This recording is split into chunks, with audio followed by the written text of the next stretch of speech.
बतिया में किरण फूटी दिया गुल कर रहनी, हंसी छुटी दिया गुल कर रहनी, हंसी छुटी दिया गुल कर रहनी।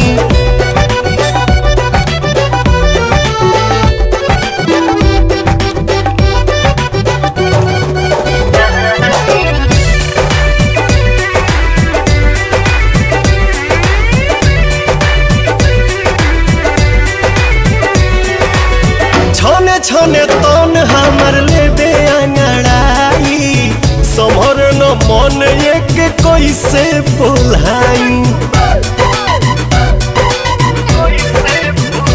कुछ कही कैसे हम सैया, डर लागे न पकड़ा कलैया। अच्छा उठी घूंघट सारा बंधन टूटी दिया गुल कर रहनी, हंसी छुटी दिया गुल कर रहनी, हंसी छुटी दिया गुल कर रहनी।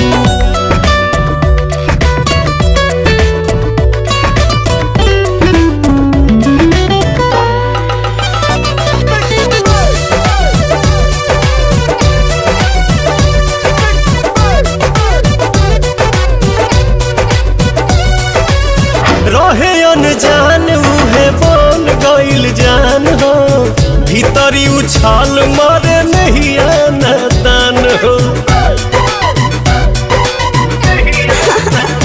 बनल कुदरत के है कहानी, तोहरे खातिर बकम सिंह जवानी। अपने अपन बनी धनवा लुटी दिया गुल कर रहनी, हंसी छुटी दिया गुल कर रहनी, हंसी छुटी